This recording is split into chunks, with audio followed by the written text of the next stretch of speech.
Top quality और consistent performance के लिए सिर्फ सिल्वर पंप नाम याद रखना। નમસ્કાર, સમાચારો સાથે હું છું વિધિ। સુરતથી મળી રહ્યા છે અગત્યના સમાચાર। બીઆરટીએસ બસના 1000થી વધુ ડ્રાઈવરને બ્લેકલિસ્ટ કરી દેવાયા છે। મહાનગરપાલિકા દ્વારા બીઆરટીએસ બસને લઈને આ મહત્વનો નિર્ણય લેવાયો છે। ડ્રાઈવર્સની બેદરકારીના કારણે વારંવાર અકસ્માત સર્જાતા હતા। મનપા દ્વારા અકસ્માતને ધ્યાનમાં રાખીને આ નિર્ણય લેવાયો છે। બીઆરટીએસ બસ જીપીએસ અને સીસીટીવીથી મોનિટરિંગ પણ હવે કરવામાં આવશે। બીઆરટીએસ કોરિડોરમાં ખાનગી વાહન ચલાવતા લોકોને પણ દંડની કાર્યવાહી કરવામાં આવશે। વાહન ચાલકોને સીસીટીવી માધ્યમથી હવે ઈ ચલણ પણ જનરેટ થશે। વધુ વિગતો અમારા સંવાદદાતા બળદેવ સુથાર આપી રહ્યા છે। બળદેવ, કયા પ્રકારની કાર્યવાહી અત્યારે કરવામાં આવી છે? ખાસ તો જે અકસ્માતો થાય છે બીઆરટીએસ થકી બીઆરટીએસ ટ્રેકમાં, તો એ તમામને લઈને શું નિર્ણયો લેવાયા છે?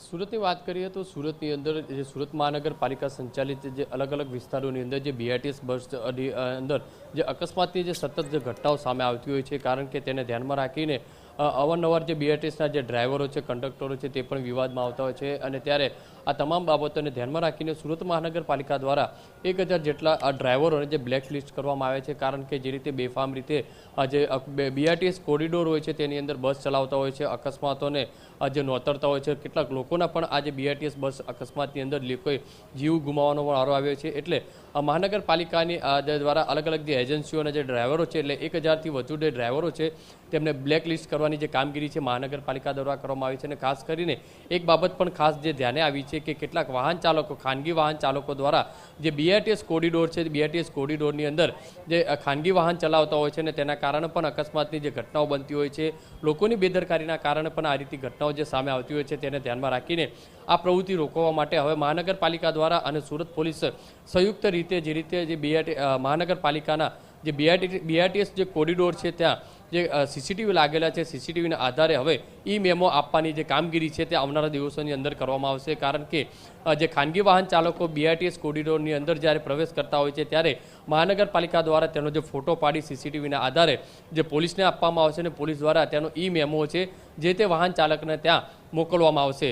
કારણ કે આ જે સતત જે ખાનગી વાહન ચાલકો છે બીઆરટીએસ કોરિડોરની અંદર પ્રવેશ કરતા હોય છે અને તેને રોકવા માટે હવે મહાનગરપાલિકા દ્વારા અને સુરત પોલીસ દ્વારા આ જે છે અભિયાન શરૂ કરવામાં આવશે। અને ખાસ કરીને જે બીઆરટીએસ બસો અને જે છે બીજી બ્લુ બસો છે તેની અંદર જીપીએસ પણ લગાવવામાં આવશે, કારણ કે બસ કેટલી સ્પીડે જઈ રહી છે, કેટલા સમયાંતરની અંદર આ રૂટ છે તે પસાર કરવામાં આવે છે। આ તમામ બાબતોને લઈને હાલમાં સુરત મહાનગરપાલિકા દ્વારા એક આખી જે ટીમ બનાવવામાં આવી છે અને જે સીસીટીવીના મારફતે બસ ક્યાં ક્યાં રૂટ ઉપર ઊભી રહી છે, કેટલે સમયાંતર ટ્રાફિક છે, આ તમામ બાબતોને ધ્યાનમાં રાખીને હવે મહાનગરપાલિકા દ્વારા આ બીઆરટીએસની અંદર થતા જે અકસ્માતોને રોકવા માટેનો જે પ્રયત્ન છે તે કરવામાં આવશે। જી બિલકુલ બળદેવ, આભાર તમામ માહિતી બદલ। તો મહાનગરપાલિકા દ્વારા લેવાયો છે મોટો નિર્ણય।